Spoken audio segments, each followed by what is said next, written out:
Uma crise sem precedentes. Transporte intermunicipal do Paraná vive debandada de empresas e várias cidades ficam sem atendimento. Viação Garcia, Catani, Expresso Nordeste, Expresso Fátima e Penha já abandonaram diversas linhas neste ano de 2026. Fim da brisa? Grupo Guanabara anuncia a incorporação da empresa pela Rápido Federal. Licitação do transporte coletivo de Rio Branco é suspensa. E você vai ver também. Ipojuca Tour é vendida para o Grupo Mimo. Buser anuncia a aquisição da Santa Maria Transportes e Expresso JK e adentra o mercado de linhas regulares. Flixbus está sob investigação do CAD após denúncia apresentada pela NTT. A abertura de janelas da NTT beneficia diversas empresas em todo o Brasil. A NTT publica deliberação revertendo cassação de 2 termos de autorização da Viação Garcia, no setor de Presidente Prudente. Expresso União deixa de operar linha no estado de Goiás. Guerino 600 é autorizada a operar linha Tupã-Assis em caráter experimental por 90 dias. Viação Cometa passa a operar linha São Paulo-São Vicente. Piracicabana inicia a operação das linhas do Rápido Fênix. E ainda, novas informações do leilão do Grupo Itapemirim. Fique com a gente, o Jornal do Ônibus está apenas começando.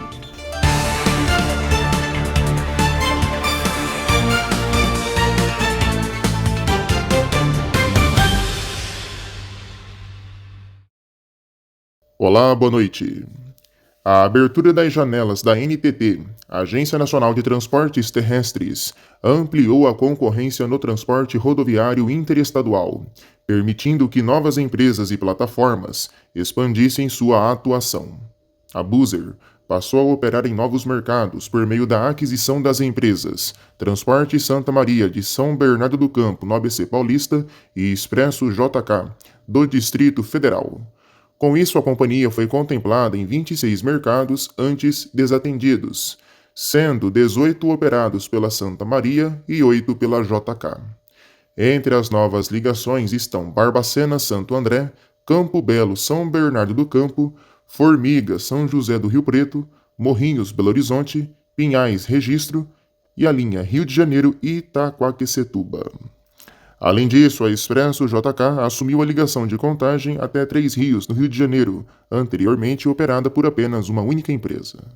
Uma outra plataforma beneficiada foi a Flixbus, que obteve autorizações diretas para atuar em 1.158 mercados, antes sem atendimento, e em outros 72 mercados já atendidos por empresas tradicionais.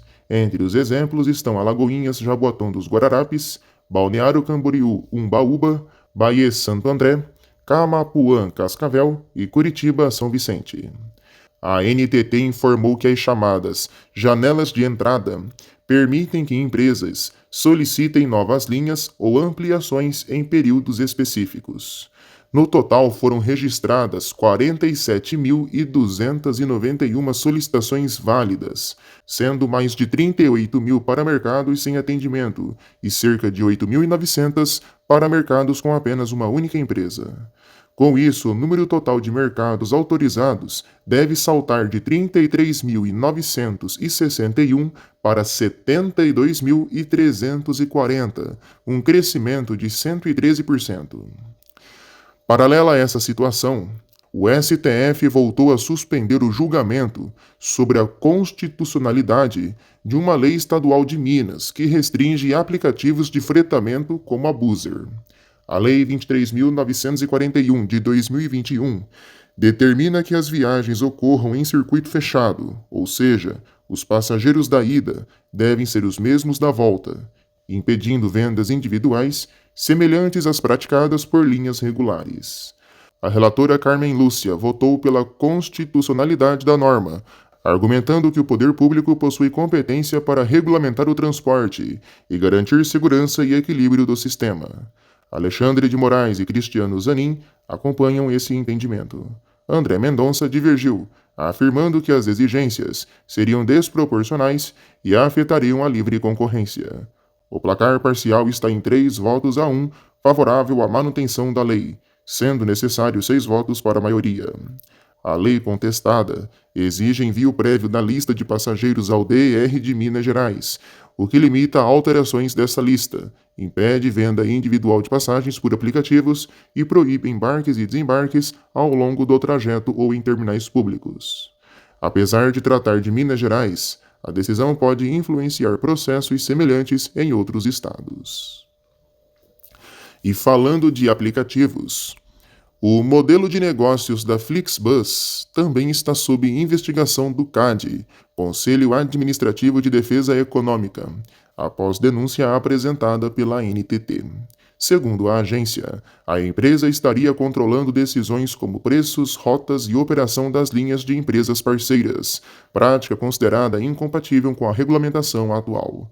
A prática acusa a Flixbus de atuar por meio de um arrendamento disfarçado, utilizando contratos que poderiam representar transferência irregular de operação. Entre as acusações estão dumping predatório, concentração de mercado, dependência econômica de parceiras e ocultação da real operadora perante o consumidor. A Flixbus afirmou que a representação foi anulada judicialmente e defendeu seu modelo como legítimo, competitivo e alinhado à legislação brasileira. Em Goiás, a Agência Reguladora Estadual homologou a renúncia da Expressa União do Grupo Comporte à linha Goiânia-Catalão. A empresa alegou inviabilidade econômica devido à concorrência de outras operadoras que já atendem o trecho. O caso reforça características do modelo regulatório goiano, no qual as empresas podem desistir de linhas sem necessidade de aprovação prévia do órgão regulador. Isso faz com que o mercado se ajuste pela rentabilidade, enquanto o órgão regulador atua mais como homologador do que um planejador da malha rodoviária. O modelo favorece forte liberdade empresarial, mas pode gerar excesso de oferta em rotas rentáveis e carência em trechos menos atrativos. No estado de São Paulo, a Artesp autorizou a Guerino 600 a operar de forma experimental por 90 dias a linha Tupã-Assis. Já a Aviação Cometa recebeu uma autorização definitiva para a linha São Paulo-São Vicente, com 2 itinerários, uma via São Vicente e o outro via Aeroporto de Congonhas. No sistema metropolitano do ABC, a Next Mobilidade teve aprovada a paralisação temporária da linha Diadema Terminal Sacomã por 180 dias, como parte de ajustes operacionais. A ANTT também publicou diversas decisões envolvendo linhas interestaduais. A Notável Expresso regularizou as linhas Rio de Janeiro-Osasco e Rio-São Paulo, em condição subjúdice. A Expresso Nossa Senhora da Penha ampliou sua atuação em rotas como Porto Alegre-São Paulo, Curitiba-Porto Alegre, Florianópolis-São Paulo e Rio-Porto Alegre. A Águia Branca ampliou a linha Salvador-Vila Velha com novas seções e a Eucatur adicionou mercados à ligação Curitiba-Porto Velho. A Princesa do Norte teve negado o pedido de renúncia da linha Franca-Florianópolis. A ANTT publicou também a deliberação número 112 deste ano, revertendo a cassação de 2 termos de autorização da Aviação Garcia, anteriormente aplicada em agosto do ano passado. A decisão foi tomada após a diretoria colegiada da agência aceitar parcialmente o pedido de reconsideração da empresa. Com isso, os mercados Porecatu São Paulo e Porecatu Presidente Prudente, que a empresa havia perdido autorização de operação, voltam a ser mantidos. A penalidade de cassação foi substituída por uma advertência administrativa, considerada mais branda. A ANTT também analisou o recurso da empresa relacionado à tentativa de firmar um termo de ajustamento de conduta, mas manteve a negativa por entender que os requisitos da regulamentação não foram cumpridos. Além disso, a agência determinou que a fiscalização acompanhe a operação dessas linhas por 180 dias. Ao final do período, será elaborado um relatório técnico para avaliar o funcionamento dos serviços. Mais uma empresa de ônibus deixará de existir nos próximos meses. A Brisa Ônibus deve deixar de ser vista pelas estradas. A NTT formalizou a transferência da linha Juiz de Fora Rio de Janeiro para Rápido Federal, após incorporação da Brisa Ônibus, ambas empresas do mesmo grupo, o Grupo Guanabara. A mudança ocorreu com base na Resolução 6033 de 2023, garantindo um novo termo de autorização para a empresa. Com isso, o Grupo Guanabara realiza mais uma incorporação aliada às novas políticas do grupo de centralização de suas marcas. No setor de fretamento, o Grupo Mimo anunciou a compra da Hipojucatur de Osasco na Grande São Paulo, por meio de uma fusão com a Pavão Turismo. A aquisição amplia a atuação do grupo em fretamento corporativo e turístico. Entre os motivos estratégicos estão a sinergia operacional, a localização da garagem em Osasco, o aumento da capacidade da frota e ganhos de escala. A Hipojucatur foi fundada em 1976 e chegou a ter 332 ônibus antes da pandemia. Já o Grupo Mimo foi criado em 1991 em Jundiaí e já atua em diversos estados e mantém um histórico de expansões e renovação da frota. Um outro tema relevante envolve a falência do Grupo Itapemirim. A administradora judicial apresentou um novo edital para leilão dos ativos da empresa, mantendo um lance mínimo de R$ 101 milhões. O leilão inclui 125 linhas interestaduais, 39 guichês rodoviários, 32 ônibus, em sua maioria sucateados, e as marcas registradas da Itapemirim. Desde 2023, as operações estão sendo mantidas pela Suzantur por meio de arrendamento, mas existe uma disputa judicial com a Águia Branca sobre quem deve administrar as linhas até o leilão definitivo. O Superior Tribunal de Justiça ainda não concluiu o julgamento sobre a permanência da Suzantur. A dívida da massa falida ultrapassa 3 bilhões de reais, tornando improvável que o leilão cubra integralmente os passivos. Apesar disso, a marca Itapemirim tenta recuperar o valor por meio da nova Itapemirim, administrada pela Suzantur, que vem investindo em conforto e em diferenciais para os passageiros, como a sala VIP do terminal rodoviário do Tietê, para os clientes das categorias leito e leito-cama. A Justiça de São Paulo também pediu que o Ministério Público analise o novo edital do leilão da massa falida do grupo, verificando se ele é legal e vantajoso para os credores. O documento mantém quase todas as regras do edital anterior.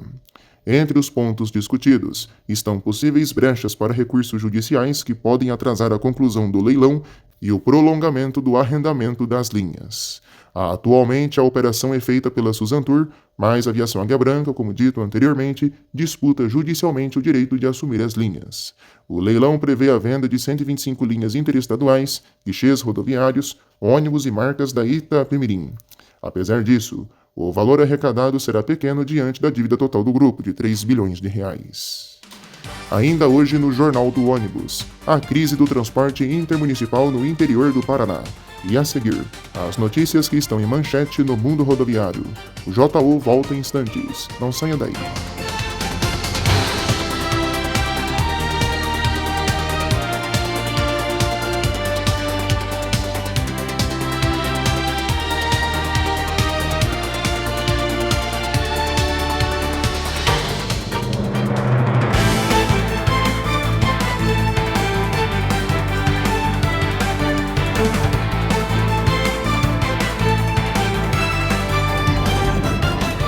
O sistema de trólebus completou 77 anos de atividade aqui no Brasil, hoje restrito a poucas cidades no nosso país, sendo uma alternativa eficiente e barata aos ônibus a diesel.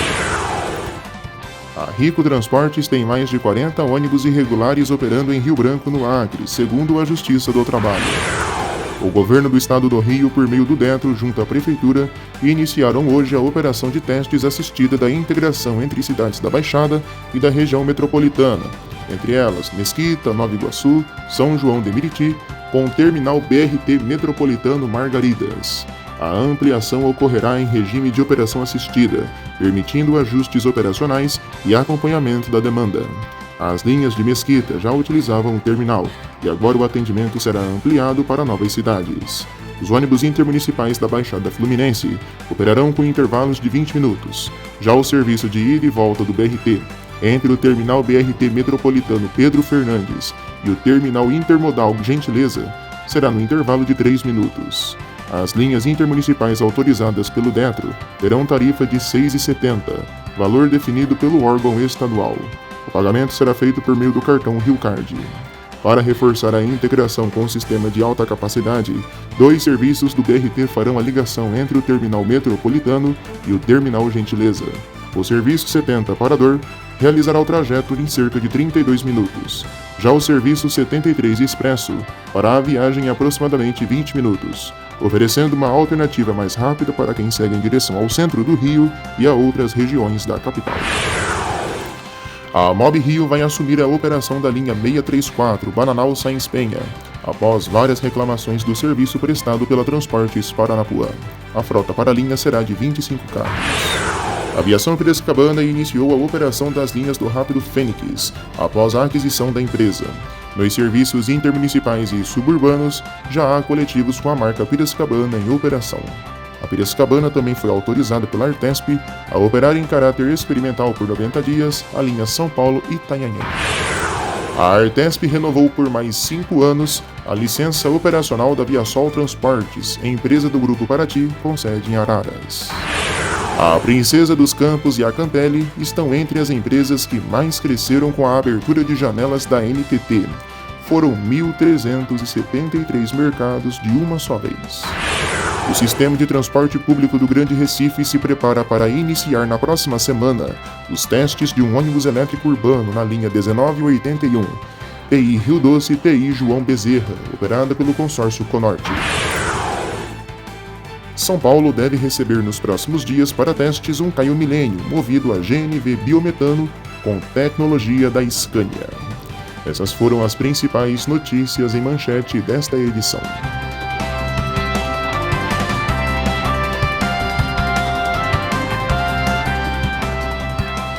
A Prefeitura de Rio Branco, no Acre, suspendeu a licitação que iria conceder por 10 anos, renováveis por mais 10, o sistema de transportes coletivos da capital acreana, operado atualmente em sistema emergencial e que vem sendo prorrogado continuamente. Não há data para o relançamento do edital. De acordo com um comunicado oficial da Prefeitura, o motivo é para necessidades da Superintendência Municipal de Trânsito e Transportes, a RBTrans, em virtude de alterações do edital devido a um pedido de esclarecimento e impugnação. Vale ressaltar que, após supostas irregularidades apresentadas pelo vereador Heber Machado, o Ministério Público passou a apurar a licitação. Entre os apontamentos estão tópicos do edital que supostamente poderiam direcionar os resultados em benefício da atual empresa operadora, a Rico Transportes, que atua atualmente em 42 linhas com 92 ônibus. A prorrogação do contrato em vigor vai até agosto de 2026. Essa renovação contratual foi divulgada pela Prefeitura em 20 de fevereiro deste ano. As renovações do contrato emergencial entre a Prefeitura e a Rico já ocorrem há 4 anos, desde 2022. Quando a empresa, na ocasião, assumiu as operações de 31 das 42 linhas que eram gerenciadas pela Autoviação Floresta. A operação da empresa tem sido marcada por algumas situações que trouxeram riscos ao sistema de transportes da capital acreana, como greves de trabalhadores e até apreensões de ônibus, sob a acusação de não pagamento de parcelas dos financiamentos dos veículos. O edital de licitação, que deve passar pelos ajustes, prevê um contrato de mais de R$1 bilhão. O critério principal para definir quem vai vencer a concorrência é a menor tarifa de remuneração. O teto estipulado é de R$ 10,94. O sistema de transportes de Rio Branco registra cerca de 1,2 milhão de passageiros por mês e tem uma frota de 140 ônibus, dos quais 128 estão em operação e 12 na reserva. Estes 140 ônibus devem ser divididos entre 120 convencionais e 20 articulados. O novo contrato vai prever a avaliação de desempenho dos serviços, subsídios e reequilíbrio econômico, que pode ser, inclusive, com a redução dos serviços e a frota em operação. O bilhete único com integrações tarifárias e operação sem cobradores, com o motorista cobrando a passagem, também constam no edital. O transporte metropolitano entre cidades do interior do Paraná passa por uma crise sem precedentes. Com empresas operando no vermelho, com cada vez menos movimento de passageiros, a conta não fecha no fim do mês, principalmente após a alta recente do óleo diesel e os custos altos de manutenção, aliada a um sistema deficitário e que não recebe qualquer tipo de incentivo fiscal e monetário do governo do estado. Nos últimos dias, várias empresas anunciaram e paralisaram várias linhas que afetam a população regional e o deslocamento entre as cidades. Veja só a relação em nossa tela interativa. A Aviação Garcia anunciou a desistência de várias linhas entre intermunicipais e metropolitanas, entre elas Barbosa Ferraz e Ivaiporã, Jandaia do Sul Barbosa Ferraz, Jandaia do Sul Ivaiporã, Londrina Bela Vista do Paraíso, Londrina Sertanópolis, Londrina 1º de Maio, Londrina Alvorada do Sul, Sertanópolis Bela Vista do Paraíso, Maringá Astorga, Maringá Iguaraçu, Maringá Porecatu, Maringá Colorado, Maringá Santa Fé, Maringá Itaguajé, Astorga Iguaraçu, Iguaraçu Santa Fé e São João do Ivaí Godoy Moreira. Dentre essas linhas na Garcia, algumas suspensões seriam por meio de seccionamento dentro de outras linhas diretas e ajustes de frequência. No Grupo Comporte, a Expresso Penha anunciou a desistência das linhas lá para Araucária e São Mateus do Sul Antônio Olinto. A Princesa do Norte anunciou a paralisação das linhas Telêmaco Borba Venceslau Brás e Bandeirantes Abatiá. A Expresso Nordeste anunciou a desistência de operar a linha Maringá Diamante do Norte, assumida no ano passado da extinta Aviação Real. Já a Expresso Nossa Senhora de Fátima anunciou a paralisação de duas linhas, Campo Mourão-Mamborê e Campo Mourão-Peabiru. A Catani-Sul anunciou desistência das linhas Francisco Beltrão-Marmeleiro e Pato Branco-Mariópolis. E a J. Araújo Transportes anunciou a desistência das linhas Irati-Inácio Martins e Irati-Prudentópolis. Todas essas linhas constam com chamamentos abertos a novos operadores. Quanto à Aviação Garcia, algumas linhas seguem operando de forma emergencial até a chegada de novos operadores.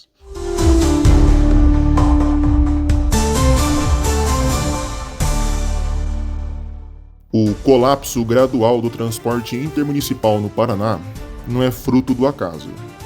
Não é apenas consequência da alta do diesel, da queda do número de passageiros ou do aumento nos custos de manutenção. O que está acontecendo é o resultado direto de anos e anos de omissão, de falta de planejamento e ausência completa de políticas públicas voltadas para um serviço essencial.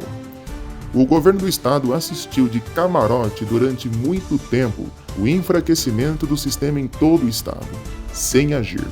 E agora, a população começa a pagar uma conta bem pesada e bem cara, justamente em ano de eleição.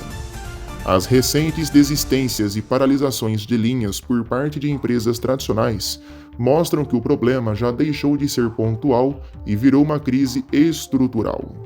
Quando gigantes do setor como Garcia, Expresso Nordeste, Princesa do Norte e Penha anunciam cortes sucessivos, o recado é bem claro: o sistema está quebrando. A justificativa das empresas é bem simples e difícil até de contestar. O transporte intermunicipal opera no vermelho. O custo do diesel disparou.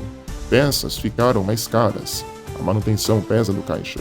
A demanda diminuiu e não existe qualquer mecanismo eficiente de incentivo fiscal, subsídio ou compensação financeira que permita manter linhas consideradas essenciais para pequenas cidades.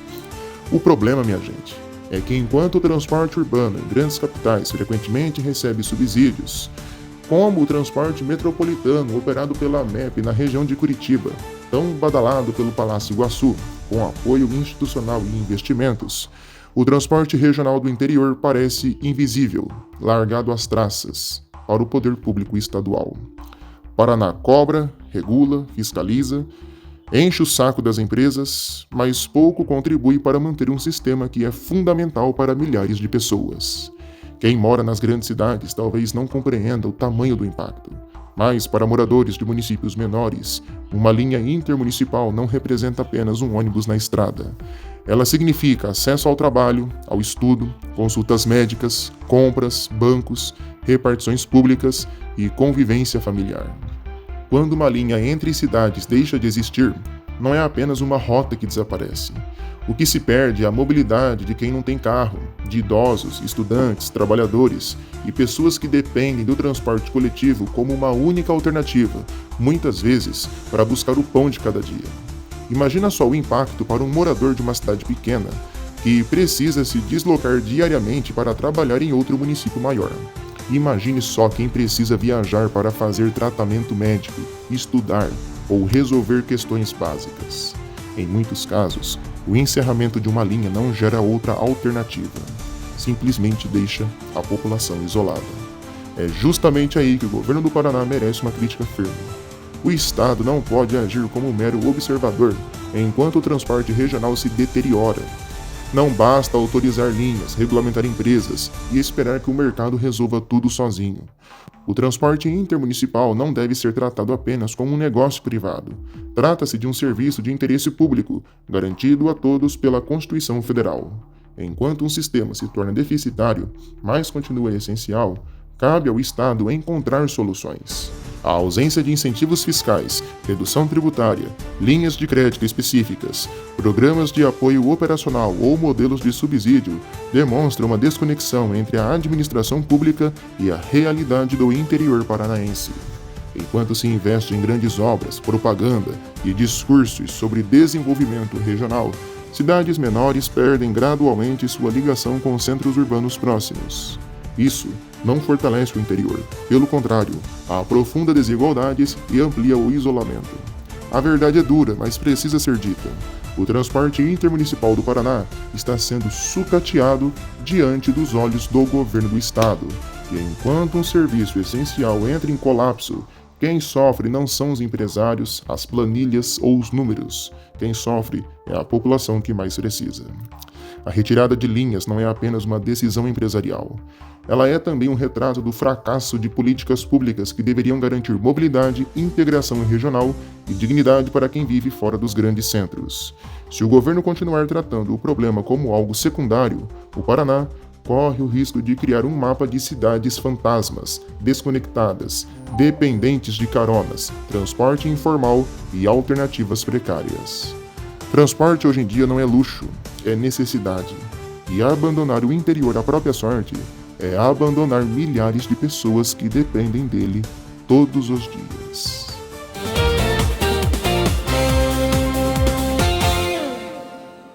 O nosso destaque do dia é esse Marco Polo 2. Esse veículo com 48 anos de história segue ativo e operando no estado do Piauí pela empresa Juratur na linha Teresina Regeneração, provando que o tempo não é barreira e que esse tipo de veículo, se bem preservado e cuidado, pode rodar por muitos e muitos anos.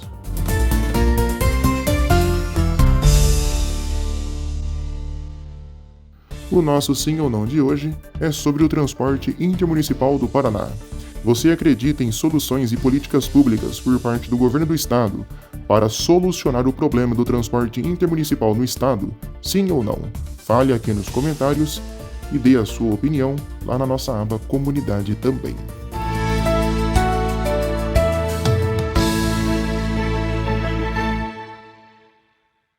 Bora ver como fica o tempo nas principais rodoviárias do país.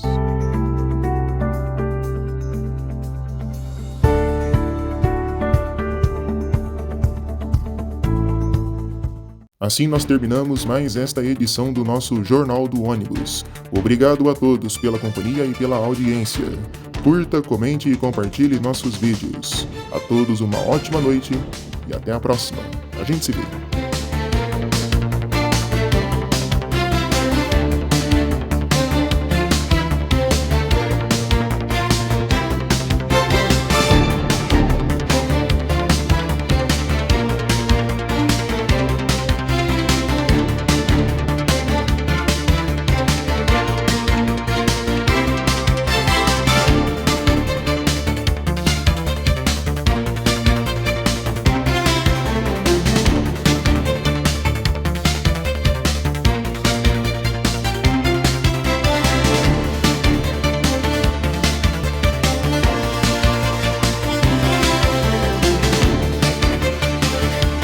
Você que nos acompanha aqui no canal Próxima Parada, quer ver sua marca estampada aqui em nossos programas? Entre em contato conosco por meio do e-mail comercialproximaparada@gmail.com e consulte nossos planos. É a sua marca aqui no canal Próxima Parada.